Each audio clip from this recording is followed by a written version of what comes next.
Bandeko balandi Saint Charles Lwanga TV mbote na bino ngai ndeko na bino Jansi Makwala moko ya ba membre ya coordination ya communication sociale ya paroisse ya biso Saint Charles Lwanga kaka ndenge tolobai na bino tozali na cadre ya sensibilisation ya 60 ans d'existence ya paroisse ya biso Saint Charles Lwanga lelo tozali le 3 juin jour oyo tofungoli officiellement l'activité à paroisse déjà pour votre information. Dès ce soir, l'activité zali belé ezaki programmée notamment pas de danse, ballet, théâtre et puis quelques poèmes egozala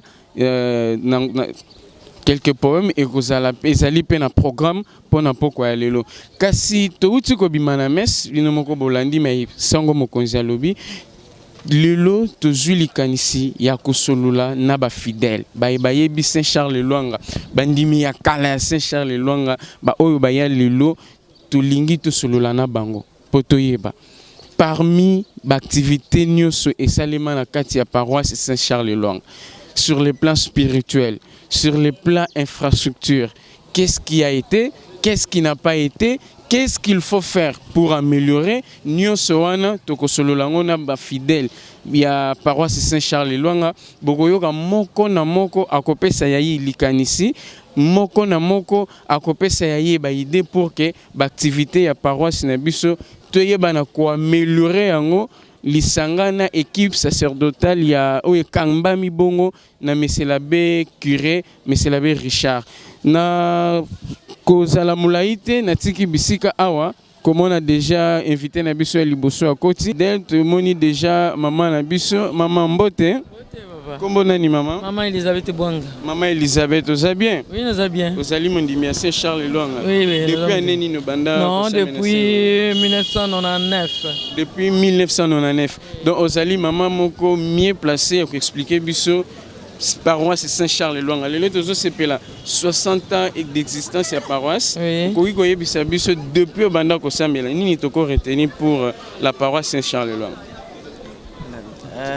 Bon, bana ko sambela na moniki ndenge tozokola boyambe zokola pe na kata paroisse na biso bato pe bazo bakisama po balobi ndako yambaka bapaya te zandako ya kokufa biso tozoyamba bapaya na moni ba Kristo bazoya ebele tozosangana tozosambe pe tozana masangi ebele oza ko encadrer ba jeune na kata paroisse po te bakende libanda te donc nazomona ke paroisse na biso ezo tala ba niveau nyonso ya ba Kristo.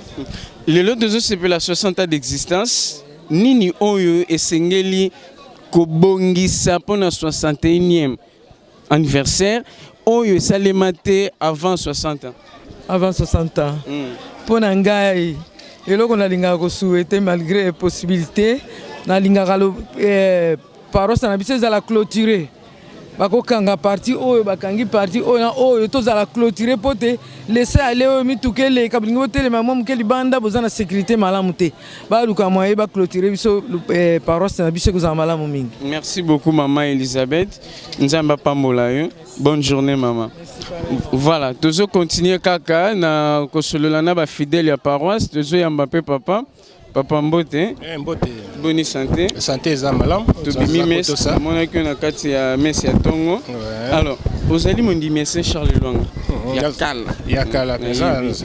Nini tokoki ko retenir pour la paroisse Saint Charles Lwanga au lieu de 60 ans. Lelo paroisse Saint Charles Lwanga ekoki 60 ans. Oyo tokoki ko retenir que mokolo na mokolo tozali toujours au fur des difficultés où ils allaient se présenter toluka tobong ça peut être matissa makamonion sont dengue sengeli c'est-à-dire sur le plan spirituel sur le plan infrastructure tout ça la marque sipoté paroisse nabiso et mata toujours par exemple et botami depuis 1960 installation tout ça en gros c'est quoi qui pour un public assez réduit. Maintenant nous voulons que nous sentons le besoin d'agrandir notre paroisse, d'agrandir notre église de façon à ce qu'il puisse y avoir suffisamment d'espace pour accueillir les fidèles qui ne font que augmenter au jour le jour. Et nous voyons bien sûr que quand les fidèles augmentent au jour le jour, cela veut dire qu'il y a cette croissance de la spiritualité au niveau de la paroisse Saint Charles Lwanga. Merci beaucoup, papa. Totoni Botoni. Bonne journée à vous. Voilà. Tozoko bakaka ko sololana bande ko yabiso ya paroisse. Tomoni lisusu papa Poussani, papa Mbote. Mbote. Ozali mondimi Saint-Charles Lwanga ya kala. Ya kala penza. Voilà. Tobimi na messe, tomona ko na kati ya messe. Lelo tozolinga toyeba 60 ans d'existence ya Saint-Charles Lwanga. Nini yokoki koyebisa biso depuis ozala na paroisse Tililo, qu'est-ce qui a marché, qu'est-ce qui n'a pas marché, qu'est-ce qu'il faut faire pour améliorer Nyosoana tolingi toyoka yo en tant que doyen, il y a l'aide des doyens en fait, il y a ba fidèle, il y a paroisse Saint-Charles Lwanga. Bon. Biso tant paroisse bandita ba bandi ko tonga yango to mona ki ne bazali ko tonga on vit que tozaka bana mike na père Louis de Bouc. Et ça a prévu que ti wenze mobimba ezalaki na compte ya paroisse mais tango bakonzi ya shikabaye parti ya wenze bakamati wenze zala na sekuna balongola wenze baye ko tie pabo yango moni etandi ya paroisse ekoma moke mais na bakiro bazala ko ya moke na ndenge baye basali école avant école comme place wana ebandaka nano awa bisika kirezali école ezalaka awa bongo cure ezalaka na Kimbondo mais tango na bosani sango cure moko tango aye koya aye na musala na ya longoli école awa atie école kuna siko nde babongisi ezalaki abe gym babongisi pa boye nde cure comme pa boye école ekoma kuna na bandi bilenge ya mwinda na 1975 na bilenge ya mwinda to pusani formation ezalaka kitoko tokende ba recollection paroisse aza ko supporter biso de Tchandambu paroisse pa Tchandambu mais na bilenga mwinda ekolisaka mayele na biso toyeba ke ndeko nanga ya mwasi azali ndeko nanga oyo azali ndeko nanga donc makambo mabe penza ezalaka te lelo ka se remarquer que l'activité ani ezali lisusu te to remarque na yo au fait constat par rapport à l'église Saint-Charles paroisse Saint-Charles Lwanga ya kala à l'époque ya bino na ya lelo qu'est-ce qui ne marche plus oyo kolinga ezonga to ba améliorer pour que mansoma le kamalam na biso tant tozali na bilenga mwinda tozalaka na ba quartier bandeko yaya babugaza bazalaki ko ezalaki bakabolaki ba quartier moto na moto azalaki na nini mais lelo yo namona nyonso koma centraliser na paroisse mais na yebite soki bakoki kozongisa ndenge ezalaka kala po na ndenge ezalaka kala tozalaki koyeba na mwa mingi tozalaki pe na ba formation mingi po ba initiateur tozalaki na bango tozalaki chaque vacances tozalaki kende ba recollection chaque vacances to bimi lelo ba recollection mais lelo ba recollection na moni ezali moko ya ba recommandation na yo oyo ba activité koki kozonga na kati ya paroisse na biso Saint-Charles normalement. Merci beaucoup papa.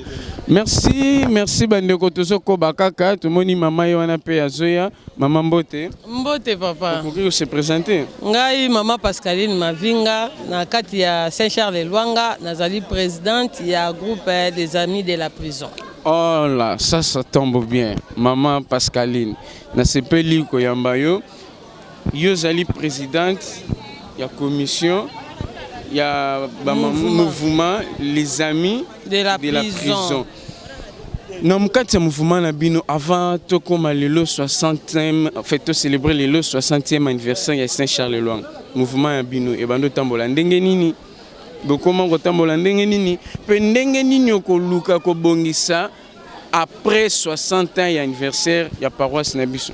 Merci papa na motuno tuningai mouvement na biso ya ami de la prison et botami kutu.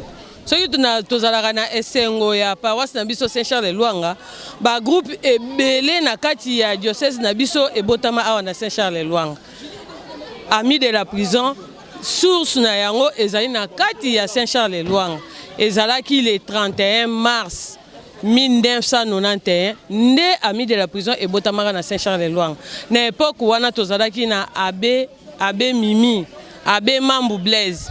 Ye en tout cas vraiment asungara biso pe ami de la prison lelo ndenge epanzani ekomi ke archidiocèse Mobimba ti na libanda ya mboka bayebi ami de la prison en tout cas vraiment d'ici là les 30 awa tozo fêter po ezalaki le 31 mars et le kaki tolobaki ke toko fêter yango le 30 mars le 30 juin awa tozo fêter 30 ans ya ami de la prison. Voilà. En tout cas na ebandeli ezalaka bien. Kasi nini marchera susu. Lelo oyo omoni association ami de la prison ezalaka groupe moko ndeko asunga moto oyo akangemi na kati ya boloko donc yo ozwi lipa na yo oyo wuti kozwa motoki na yo oyo ozwi individu moko boye oyebi ye te akangami na kati ya boloko asali nini oyebi te asalaki ngo mabe asalaki boye me olobi ke te nasunga ndeko oyo azali na kati ya boloko na zwi lipa na nga me ebele lelo bazalaka na mwa difficulté wana ya kosala yango pe na kati ya Saint Charles Lwanga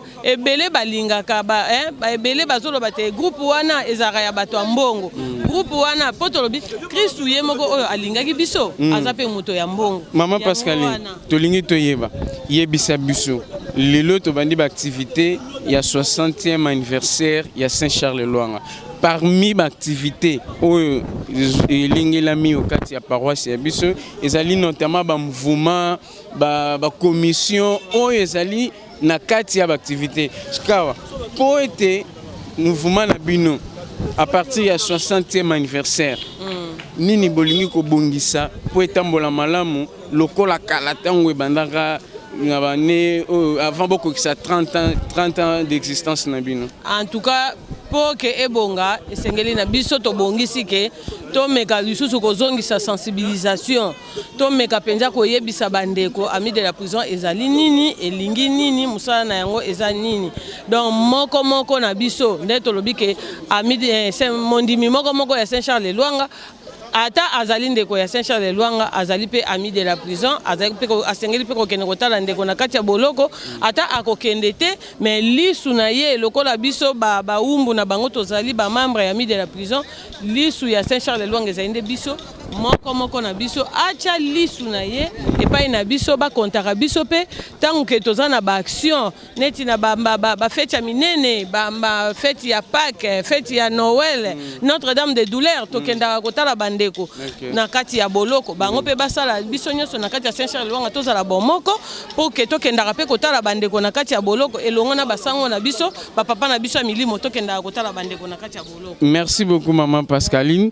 Bandeko balandi ya Saint Lwanga TV tozo koba kaka tozo luka ba fidèle na biso ba yebi histoire ya Saint Charles Lwanga ba expliquer biso nanu 60 ans d'existence célébration e bandi lelo to luka koyeba nini etambolaki malamu nini etambolaki malamu te po ete à partir ya 61e d'existence ya paroisse na biso Saint Charles Lwanga banganga nzambe notamment curé ba père ba sango Victor na monsieur l'abbé Richard ba yeba na kobongisa pour que paroisse na biso etambola malamu tomoni lisusu mama mbote ayo mbote papa mama kombo nani kombo nanga mama de tondisa mina saye kolakisa ke mama Saint Charles Lwanga ultime sia tongo mama Maria ko sala ya solo papa tozane sengo mingi penza mokola lelo po ezali mokolo anniversaire penza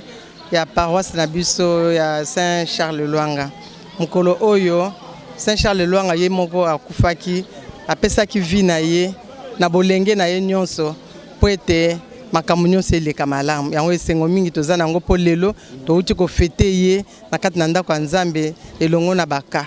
D'accord. Maman, 60e anniversaire, nini elekana ki malamu, nini elekana ki malamu te qui kozala améliorer pour l'existence de Saint Charles Lwanga. Merci pour la question ayo. Ya solo balobaka na français la perfection n'est pas de ce monde.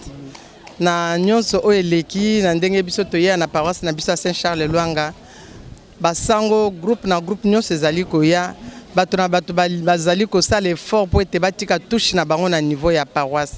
Batika empreinte na bango na niveau ya paroisse na musala ata ya moke ba soko landi basango nyonso ndenge bazali koya groupe na groupe ezali kotika empreinte na yepo atike lembo bayebake sango tel équipe tel elekaki donc pour ngai ba nyonso bazali koya po ba diriger équipe na biso motra mutazali ko sala effort pour ete paroisse ezala malamu paroisse ekende liboso.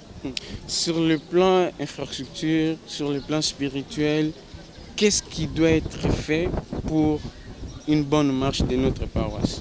Sur le plan infrastructure, préoccupation nanga munene zalaka, toza un espace penza ya mingi te na niveau ya paroisse na biso.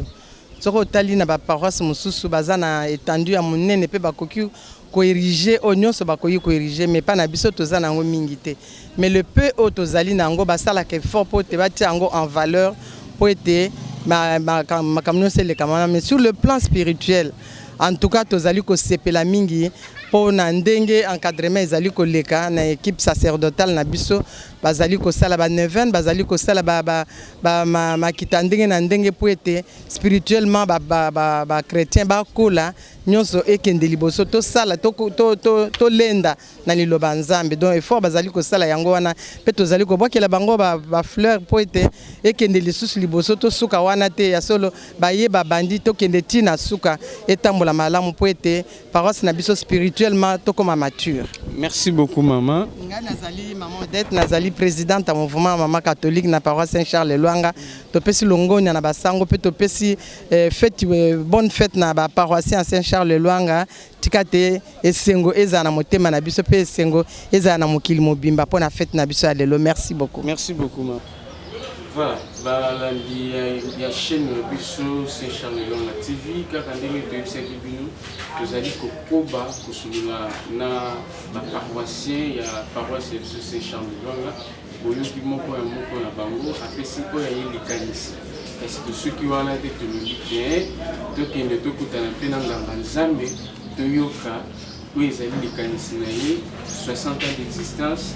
Qu'est-ce qui a été, qu'est-ce qui n'a pas été, qu'est-ce qu'il faut faire. Et voyez beaucoup d'ensemble Victor, pour signaler que Azali, responsable numéro 1 de la chaîne Yabiso et la paroisse, il est au Kambabiso. Et bien qu'Azali me pose Yabiso, cela ne dérange pas pour que Toya, tout sur l'année, de papier ici. Et là, je m'en vais vite. Salut, monsieur l'abbé Victor, monsieur l'abbé, bonjour. Bonjour, vous allez bien? Oui, ça va bien. Tout à l'heure, dans la paroisse, pendant la messe, on a vu tous les fidèles qui étaient joyeux, célébrer les 60e existence de notre paroisse. Qu'est-ce que vous pouvez dire déjà par rapport à ce qui s'est passé là, pendant la messe?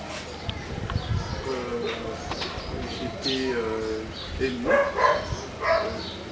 de voir comment les fidèles étaient très joyeux de célébrer leur Saint-Patron.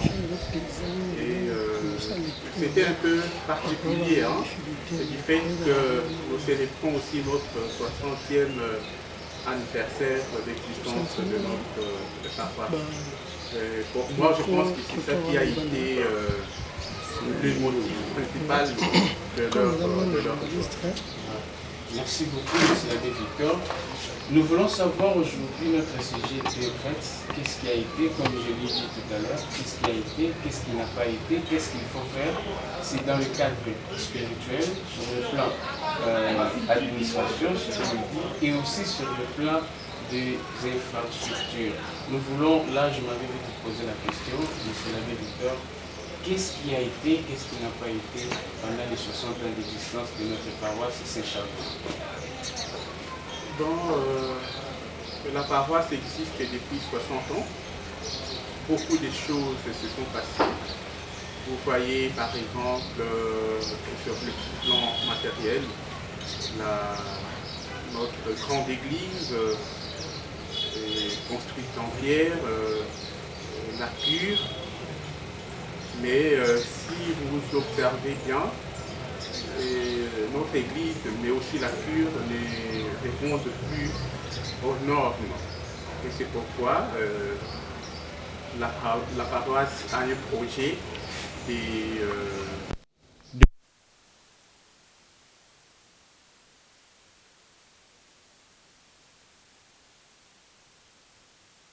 Nous étions partis lui présenter les projets qu'il a accepté à 95% et bientôt là, les travaux vont commencer.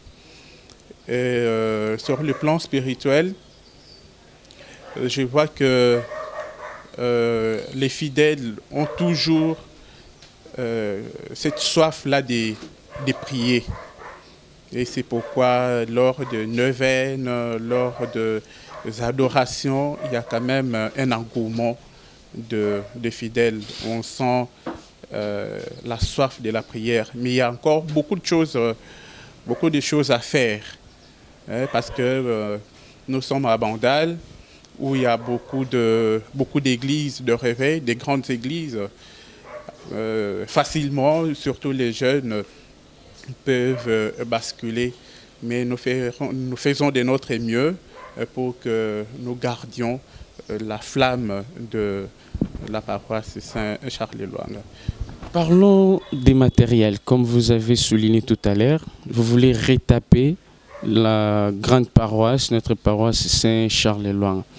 Est-ce que c'est dans les activités de cette célébration des 60 ans d'existence de la paroisse ou ça se fera après célébration et comment en fait, les modalités de faisabilité, en fait, comment cela est prévu?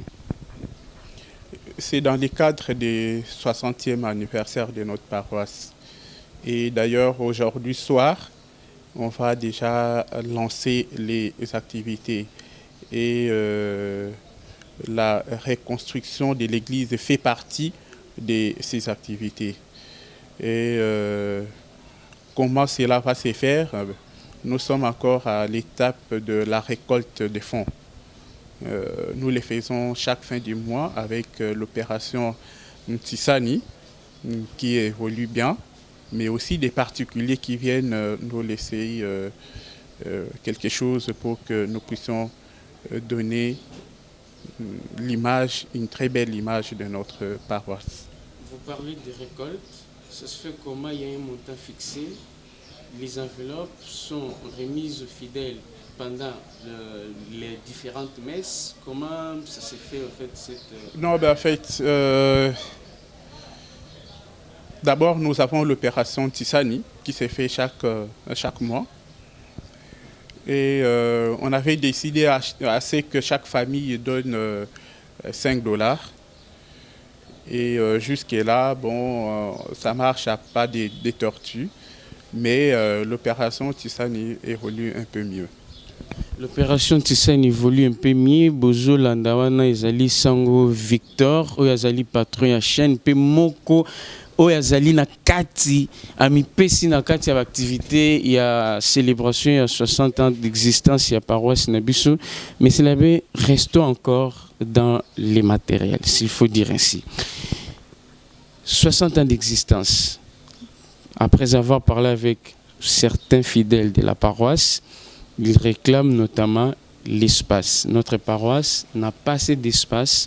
Notamment, ils ont parlé de l'école, de la cure. Comment est-ce que vous voyez, en fait, vous pouvez évaluer la cure, les activités qui se passent au niveau de la cure et au niveau de l'école? Oui, nous n'avons pas d'espace. Ça, c'est clair et ça se voit à l'œil nu. Mais c'est pourquoi nous demandons aux personnes de bonne volonté de bien vouloir soutenir la paroisse Saint-Charles-de-Loing pour que nous puissions élargir la parcelle de la paroisse et que les enfants et les autres fidèles aient quand même de l'espace pour se mouvoir, pour se divertir. Et vous voyez même au niveau de l'école, comme vous me l'avez demandé, même au niveau de l'école, il n'y a pas d'espace. Les enfants n'y savent pas bien jouer. C'est pourquoi nous demandons aux personnes de bonne volonté de bien vouloir nous aider à ce que nous puissions peut-être acheter des parcelles voisines et consorts pour que la paroisse ait quand même un grand espace. Pour clore ces chapitres de matériel, vous avez parlé d'Intissani et pour ceux qui vous suivent à travers le monde, qui ont besoin de contribuer, d'apporter leur aide pour la reconstruction de notre paroisse, pour que les activités se passent comme prévu. Est-ce qu'il y a un numéro de compte, il y a un numéro, comme on dit, banque mobile que vous disposez, que vous pouvez communiquer bien sûr aux fidèles et aux personnes de bonne volonté qui veulent bien aider pour que la célébration se passe comme prévu. Oui, la paroisse a un compte bancaire. Et, au moment opportun, on va afficher les comptes et puis toutes les personnes qui veulent nous aider peuvent nous aider à travers ces comptes-là. Merci beaucoup. Parlons maintenant aspect spirituel, la spiritualité au sein de notre paroisse Saint-Charles-Luanga. Dans Kolingato Solongo na Lingala, pour te faire comprendre les fidèles, il y a l'église catholique, il y a la kaka pour na Saint-Charles-Luanga, mais à l'occasion pour que bandimi banso l'église catholique ba yoka ba comprendre. Les gens disent souvent l'église catholique ba tu vas sembler la rater. Ba tu vas sembler la rater. Spiritualité c'est la ramakasité. Mais c'est l'abbé Victor. Au confirmer hypothèse wana. Ningeni na ko confirmer yango. Jamais na ko qui confirmer ni wana hypothèse wana ou cette opinion. D'abord l'église Nabiso existe depuis des siècles et des siècles. Ce qui a solo na kati église catholique to sambi la ramala moté, elle est déjà église et Koufanao. Mais depuis des siècles et des siècles, l'église est toujours là. Et donc, moi je crois que nous prions. Et nous prions le vrai Dieu. Et dire que na église catholique, basambi elle a arrêté. Et ça pour na bozangi koyeba. Pour ceux qui au talima kambo et les kaka na ba église mususu ba biso nde photo mituna soki basambela kaya solo. Oui. Soki au tozu kaka misa d'abord. Na misa wana ba prière nyonso to ezali. Prière ya kosenga bolimbis, prière de pardon. Prière d'intercession, prière ya louange. Donc nous surtout et ça nakati ya misa. Oyo bandimi ba église jeune msusu baloba kena misa to kenda ba telemaka ba vandi ba fukami ba telemi ba vandi ba fukami ba sambela raté boni sango Victor akoloba ke manso mazanga nakati ya manso masala magana kati ya misa wana. Akasi po ba yebite. Yana loba ki awa eza pona bozangi koyeba ba yebite soki mo Christ aye na kata misa avec son corps, avec son âme, à comment on a été à la dimension mosusu. Mais ce qui est ah non, tout télémi, au fandi, tout ça, ce qui est carandengwana, alors de telles personnes qui peuvent tenir un discours, mais quand tu viens avec ton corps et avec ton âme, tu verras que comme nous le disons, que la messe, c'est le sommet. C'est le sommet de toutes les prières. Parce que nous, surtout, ils en ont quatre. Voilà. On a une explication à Sango Victor, où tu peux expliquer qu'est-ce qui se passe dans le cas Missa, où Bandimi Belé va comprendre.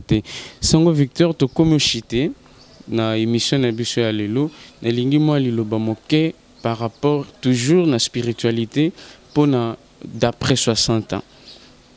Nini oyo basango bayo bazako kamba paroisse ya biso Saint-Charles-Luanga balengeli est-ce que série aba neve ne koza lokola touta komona neve no salaki makambo yango ba résultat monani nini zali ba tridum et kozala qu'est-ce qui est prévu d'après 60 ans d'existence ya célébration to bandi mokolo malelo. Mission première, il y a Nganzambe, où il y a équipe pastorale, c'est d'abord l'organisation des activités spirituelles. avant tokende na makambo mosusu oyo toyebi. Yango wana lokola na kati ya messe moyen ya komanyola mikanda misantu nyonso tout ezali te. Yango wana tokosalaka ba neuvaine pe kozanga te. Même après 60 ans il y aura encore beaucoup de neuvaines sur Marie. Tokutana bozindo lokola neuvaine aussi ça. Tokutana bozindo ya koyeba Marie, ba neuvaine sur le Saint-Esprit, ba neuvaine sur nabo pona kokolisa boyambi ya ba Christ, ba tridum ekozala, ba école de la foi ekozala, ba activité spirituelle ekozala ebele nyonso to wana pote boyambi na biso pe ya ba Christ banso ekola. Ndenge paroisse na biso ekokisi 60 ans boyambi ya ba Christ pe ekola ezala na niveau ya bato oyo bazo sepela 60 ans d'existence. Merci mingi Sango Victor, merci pour natana yo oyo opesi biso to solola na yo. Merci na ndenge zo ko kamba chaîne, merci na ndenge zo orienté, merci pour na ba conseil. Koba kosambela po ya biso, koba kosambela po ya bana ba nyonso ba paroisse nyonso et peut nzambe asunga bango na ba différents problèmes bazali na ngo ba ko solution. Merci beaucoup en fait Sango Victor pour la disponibilité na. C'est moi qui vous remercie. Merci pareillement à vous, tous libérés. Merci beaucoup. Voilà, chers téléspectateurs, vous venez là de suivre notre émission. Aujourd'hui, nous étions là pour parler des activités, ce qui a été, ce qui n'a pas été et qu'est-ce qu'il faut faire pour que tout aille mieux. Vous avez suivi les différents paroissiens, ils se sont exprimés, ils vous ont parlé, en fait, ils nous ont parlé de ce qui s'est passé, ce qui ne s'est pas bien passé, ce qu'il faut faire. Et vous avez aussi suivi ensemble avec nous, c'est-à-dire notre équipe technique, ce que l'abbé Victor vient de dire. Il a été clair à ses propos, il a expliqué sur le plan spirituel, il nous a donné beaucoup de précisions. Nous vous disons merci, restez toujours branchés, les activités ont commencé, nous vous appelons, vous invitons aujourd'hui déjà ce soir, Boya Kotala Oyo Tobombi Ponabino, les alliés surprise, Totiki Bino na suspense, invitation les lancée pour tout le monde, Boya na paroisse Saint-Charles Luanga, Boya Kotala, Maezali Ponabino. Merci beaucoup.